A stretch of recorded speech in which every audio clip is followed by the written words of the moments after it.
96.7 FM પર આકાશવાણીનું આ અમદાવાદ વડોદરા કેન્દ્ર છે. પ્રસ્તુત છે તાજેતરમાં ગુજરાતમાં યોજાઈ ગયેલ 16મી સિંહ વસ્તી ગણતરીનો સ્થળ પર ધ્વનિમુદ્રિત કરેલ મુલાકાતો પર આધારિત વિશેષ રેડિયો અહેવાલ. લેખન અને રજૂઆત મૌલિન મુનશી. તાજેતરમાં ગુજરાત સરકારના વન વિભાગ દ્વારા એશિયાઈ સિંહની 16મી વસ્તી ગણતરી કરવામાં આવી. આ ગણતરી તારીખ 10મી મેથી 13મી મે દરમિયાન કરવામાં આવી. આ ગણતરી 11 જિલ્લાના 58 તાલુકાના 35,000 ચોરસ કિલોમીટર વિસ્તારમાં કરવામાં આવી. આ વિશે વધુ વાત કરે છે ગુજરાત રાજ્ય વન વિભાગના અગ્ર મુખ્ય વન સંરક્ષક વન્ય પ્રાણી ડોક્ટર જયપાલ સિંઘ. આપણે જેમ જાણીએ છીએ કે એશિયાઈ સિંહ ગુજરાતનું ગૌરવ છે અને આખા વિશ્વમાં ગુજરાતમાં જ છે. એટલે દર 5 વર્ષે આપણે એશિયાટિક સિંહની વસ્તી ગણતરી કરીએ છીએ અને આપણે જોઈએ છીએ કે દર 5 વર્ષે એ સિંહની વસ્તીમાં પણ ખાસો વધારો આપણે જોવા મળે છે, જે કન્ઝર્વેશન માટેના રાજ્ય સરકાર અને કેન્દ્ર સરકારના જે પ્રયત્નો છે એ દર્શાવે છે કે આપણે બહુ સારી રીતે એને સંવર્ધનમાં કામ કર્યું છે. અને વસ્તી ગણતરીની વાત કરીએ તો એમાં જે છે આપણે જુદા જુદા વિસ્તારોમાં જ્યાં સિંહની વસ્તી વચ્ચે આપણે જોઈએ છીએ જેમ પ્રસરિત હોય છે એ તમામ વિસ્તારોને આવરી લઈ અને આપણે વસ્તી ગણતરી કરીએ છીએ. એમાં આ વખતે આપણે 11 જેટલા જિલ્લા, 58 જેટલા તાલુકા અને કુલ 35,000 ચોરસ કિલોમીટર વિસ્તારને આવરી લઈ અને એમાં ગણતરીની કામગીરી કરીએ છીએ. આખા વિસ્તારને આપણે 8 ઝોનમાં કર્યા છે. 8 ઝોનના પછી સબ ઝોન કહીએ એ છે અને પછી ટોટલ જે એમાં ગણતરીના યુનિટ છે એ 700 કરતાં પણ વધારે ગણતરીના યુનિટ છે. એમાં અમુક યુનિટ જે છે અમુક બીટ પણ છે અને જે જંગલ બહારના વિસ્તારમાં છે એ બીટ સિવાયના વિસ્તારમાં 2 થી 10 ગામ સુધીની એક એકમ લઈ અને એને એક ગણતરીનું એકમ તરીકે આપણે કરીએ છીએ. તો એમાં દરેક એકમમાં આપણે એક ગણતરીકાર છે, એની સાથે 2 બીજા ગણતરીકારના સહાયક છે. પછી એમાં એનજીઓના અને વોલન્ટિયર એ બધા એક અથવા 2 છે. અને આ વખતે આપણે ખાસ કરીને ગામના સરપંચ મિત્રો અને ગામના આગેવાનોને પણ જોડ્યા છે. તો 600 જેટલા ગામના આગેવાનો પણ એમાં જોડાયેલા છે.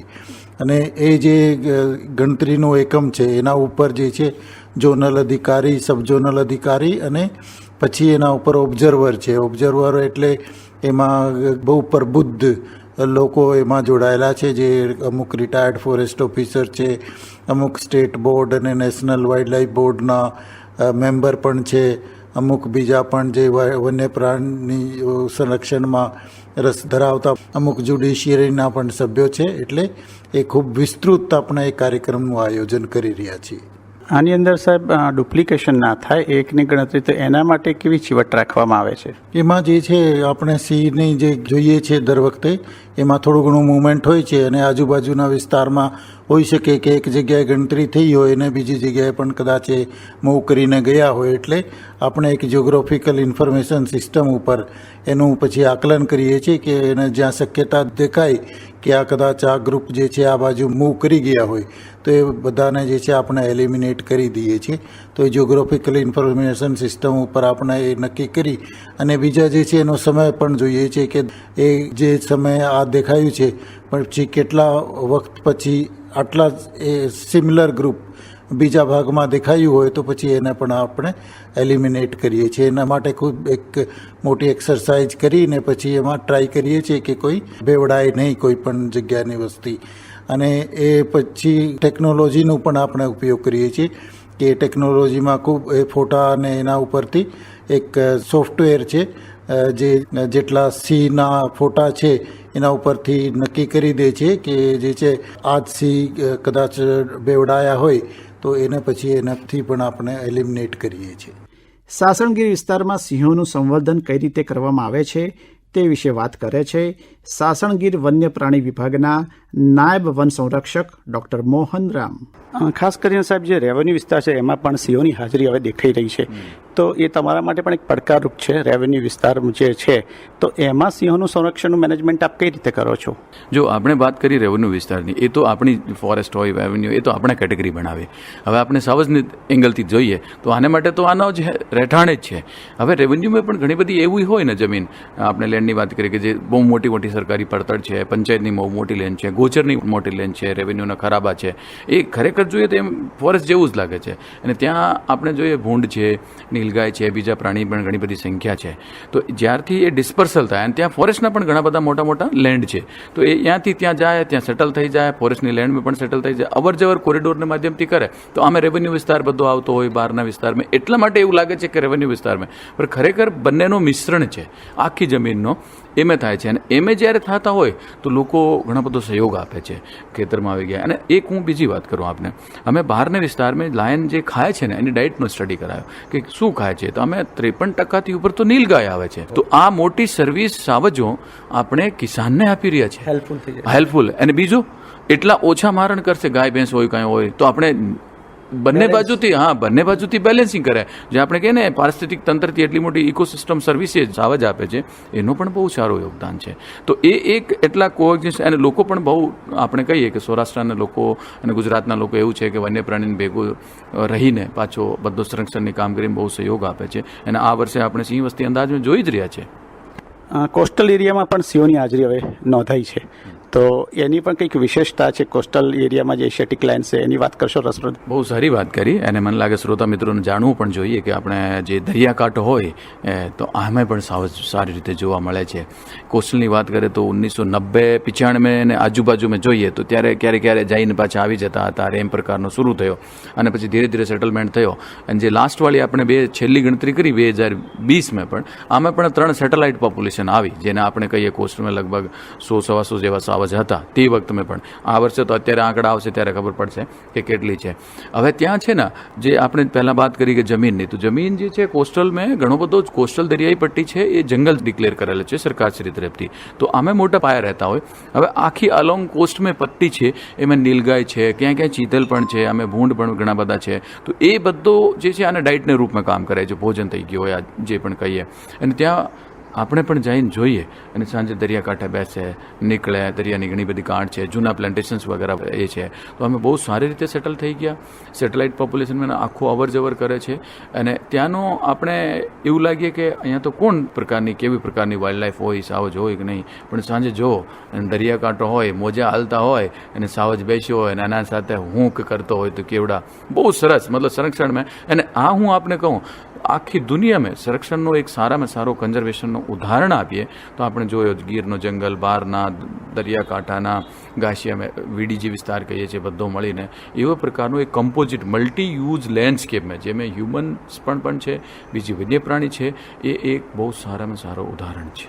તો શ્રોતા મિત્રો, આ હતા સાસણગીરથી ડૉક્ટર મોહનરામ કે જે આપણને માહિતી આપી રહ્યા હતા. ડૉક્ટર મોહનરામ, આકાશવાણી સાથે વાત કરવા માટે આપનો ખૂબ ખૂબ આભાર. આ વખતની સિંહની વસ્તી ગણતરીમાં જુદા જુદા ગામના સરપંચોને તાલીમ આપી આ ગણતરીમાં સામેલ કરવામાં આવેલા.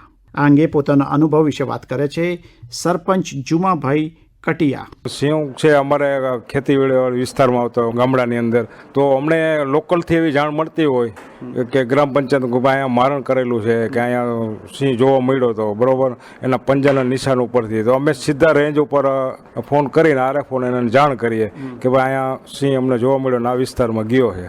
અને એને કોઈ ઇન્જરી થઈ હોય, કોઈ જખમી થયો હોય તો એ પણ અમે એને જાણ કરીએ છીએ. અને સિંહનું સંરક્ષણ કરવું એ અમારા પરિવાર જેવું અને એની યારે નાતો છે અમારે સિંહ યારે. આજુબાજુના જે ગામો છે સાસણી આજુબાજુના, તો એના સરપંચ પણ એટલું જ સારું કામ કરે છે. આજુબાજુના બધા સરપંચો બધા ગામની બાજુમાં જ રહે છે, બધા જંગલની બોર્ડર ઉપરના બધા સાસણ છે, પાલસેલ, ચિત્રોડ, બોદ્દે, હરિપુર, હેરણવેલ, એ બધા બોર્ડરના ગામડા, અને એ બધા સિંહનું બધું સંરક્ષણ કરે. વાડી વિસ્તારની અંદર એના પોતાના જે વાડી વિસ્તારની અંદર કોઈ શોર્ટ બોર્ડ એવું ન રાખે, એ પણ એની તકેદારી રાખે છે. અને બીમાર સિંહ પીડ્યો હોય તોય પણ એ રેન્જમાં જે બીટ ગાર્ડ કે ફોરેસ્ટર આવતો એને જાણ કરે. સાસણગીરની આસપાસ આવેલા ગામોમાં પણ સિંહની વસ્તી છે.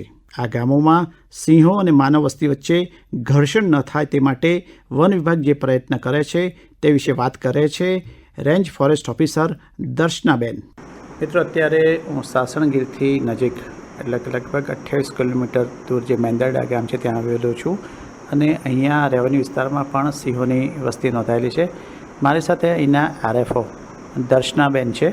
આપણે એમની સાથે વાત કરીએ કે રેવન્યુ વિસ્તારમાં સિંહોની જે હાજરી નોંધાઈ છે, અહીંયા લોકો સિંહોને કેવી રીતે સાચવે છે, લોકો એને કઈ રીતે જુએ છે, 10 નંબરના ખાસ રેવન્યુ વિસ્તાર છે અને અહીંયા પણ સિંહોની વસ્તી નોંધાઈ છે. કેવી રીતે અહીંના લોકો સિંહોને જુએ છે અને કેવી રીતે અહીંયા સાચવે છે? જી, આપને જણાવી દઉં કે મેંદરડા જે રેવન્યુ વિસ્તાર જે છે એ ગીરની સરાઉન્ડિંગનો જામતો વિસ્તાર છે. ખાસ કરીને અહીંના જે વિસ્તારમાં સિંહ અને અહીંના જે ખેડૂત છે એકબીજાના પરસ્પર આપણે આમ કડી કહી શકીએ કે સિંહ છે તો ખેડૂત છે અને ખેડૂત છે તો સિંહ છે. એટલે અહીંના જે ખેડૂત છે એ સિંહને પોતાનું ઘરેણું માને છે. અને આજે આપણે 16મી એશિયાઈ સિંહ વસ્તી અંદાજ જે કરવા જઈ રહ્યા છે તો રેવન્યુ વિસ્તારમાં ખાસ કરીને ખેડૂતના જે ખેતરો જે છે એમના જે વોટર પોઈન્ટ હોય છે આ બધા વિસ્તારોમાં સિંહની વસ્તી જોવા મળી રહી છે અને મારણ થતા હોય છે રેવન્યુ વિસ્તારમાં ખાસ કરીને. તો આવા જે મારણ થતા હોય છે એમાં ખેડૂતના પોતાના બી માલઢોર હોય છે તો ભાઈ એ પોતાના સિંહને પોતાના માનીને એ એક જાણે પોતે પોતાના ઘરેણાને સાચવતા હોય ને એ રીતે જ એ લોકો એમને જુએ છે કે એમને ક્યારેય કોઈ પોતાનું માલઢોરનું કદાચ મારણ બી થઈ ગયું કે 2 લાખની ભેંસ છે એમનું બી મારણ થયું હોય ને તો એમને કોઈ અફસોસ નથી હોતો કે એમનું કહેવાનું છે કે સિંહ છે તો અમે છીએ. એટલે એમ પોતાનું ન્યૂછાવર કરવા તૈયાર હોય છે. એશિયાઈ સિંહોના દર્શન માટે સમગ્ર વિશ્વમાંથી લોકો અહીં આવે છે. એટલે અહીંના લોકોની સ્થાનિક રોજગારી પણ વધી છે અને આર્થિક ઉન્નતિ પણ થઈ છે. આ વિશે વાત કરે છે બલવંત ધામી. સાહેબ, અહીંયા 2011-12માં નરેન્દ્રભાઈએ અમિતાભ બચ્ચનજીને લઈ આવી અને શાસન નહીં દેખા તો કુછ નહીં દેખા આ સ્લોગન ઉપર આખા ભારતના નહીં પણ વર્લ્ડના તમામ લોકોને એક મેસેજ ગયો. ત્યાં માન્ય આપણા સીએમ સાહેબ હતા, અત્યારે પીએમ સાહેબ છે, એને મનની વાત અત્યારે કહે છે પણ ત્યાં એને મનની વાત કરી અને એને હિસાબે આખા સાસણનો બહુ મોટો વિકાસ થયો. સાસણમાં એ વખતે ઓછામાં ઓછી 20 હોટલ હતી, અત્યારે 300 જેટલી હોટલો છે. એ ઉપરાંત અત્યારે ઓછામાં ઓછા 25,000 લોકોને સાસણની આજુબાજુના ગામડાના લોકોને રોજગારીનો એક નવો સ્કોપ ઊભો થયો. એશિયાઈ સિંહોની વસ્તી ગણતરી માટે ડાયરેક્ટ બીટ વેરિફિકેશન પદ્ધતિના મહત્વ વિશે વાત કરે છે આરએફઓ JM વાળા. જયરાજ એનવાલા, આરએફઓ ડેડકડી.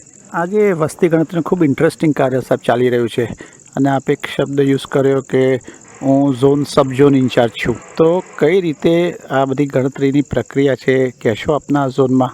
હું એઝ અ સબઝોનલ છું. મારી નીચે ગણતરી એકમ છે જેને અમે એક કહીએ છીએ સેમ્પલ વિસ્તાર. એને અમે બીટમાં વિભાજિત કરેલો વિસ્તાર છે. એક સબઝોનની અંદર 5 થી 6 જેટલા ગણતરી એકમ છે અને દરેક ગણતરી એકમમાં એક બીટગાર્ડ છે. બીટગાર્ડની સાથે સાથે એક વોલ્યુન્ટર છે. એટલે એક ગણતરી એકમની અંદર એક બીટગાર્ડ જે ગણતરી કરે છે, એમની સાથે એક વોલ્યુન્ટર છે, એમની સાથે 2 હેલ્પર છે, સહાયક છે, જે સ્થાનિક છે. એટલે 4 જણાના એક ફોર્મેશન બને, એક ટીમ બને છે. આ જે 4 વ્યક્તિઓ છે એ ડાયરેક્ટ બીટ વેરિફિકેશન મેથડથી સિંહનું ઓબ્ઝર્વેશન કરે છે. 6 ગણતરી એકમની અંદર એક સાથે બધી ટીમ ફરે છે અને 24 કલાક દરમિયાન એટલે બપોરના 2 થી બીજે દિવસે બપોરના 2 સુધી તમામ જગ્યાએ પગથી ફૂટ પેટ્રોલિંગ કરીને, બાઇકથી, એવી રીતે તમામ વિસ્તાર કવર કરીને જે વિસ્તારની અંદર સિંહનું અવલોકન થાય એને નોંધવાનું હોય છે. એનું એક પત્રક છે. એ પત્રકની અંદર સિંહ નર છે કે માદા છે, એમની ઉંમરની કેટેગરી કઈ છે, એમાં પણ આપણે ખૂબ જ વૈજ્ઞાનિક રીતે એમનું અવલોકન નોંધાય એના માટે બધા સ્ટાફને બધા ઇક્વિપમેન્ટ આપેલા છે. બધા ટીમ પાસે GPS મશીન છે, બધા ટીમ પાસે કેમેરો છે, બધા ટીમ પાસે બાયનોક્યુલર છે અને પત્રક પણ એ રીતે છે કે એની અંદર બધું જ લખવાનું છે. નર છે, માદા છે, કઈ ઉંમરના છે, એમના GPS કોઓર્ડિનેટ લખવાના છે. અને એક પત્રક એવું છે એનું ઓળખ ચિહ્ન, એના ચહેરા નિશાનની અંદર કોઈ જગ્યાએ એવો કોઈ પરમેનન્ટ માર્ક છે તો એને આપણે પત્રકમાં નોંધીએ છીએ. સાથે સાથે કેમેરામાં એનો ફોટો પણ પાડીએ છીએ જેથી કરીને ભવિષ્યમાં ડુપ્લિકેશનનો ચાન્સીસ પણ ન રહે. એટલે ખૂબ જ વૈજ્ઞાનિક ઢબે અમે આ ગણતરી કરી રહ્યા છીએ. બધાની અંદર ખૂબ જ ઉત્સાહ છે. આપ હમણાં જ સાંભળી રહ્યા હતા તાજેતરમાં ગુજરાતમાં યોજાઈ ગયેલ 16મી સિંહ વસ્તી ગણતરીનો સ્થળ પર ધ્વનિમુદ્રિત કરેલ મુલાકાતો પર આધારિત વિશેષ રેડિયો અહેવાલ. લેખન અને રજૂઆત મૌલિન મુનશી.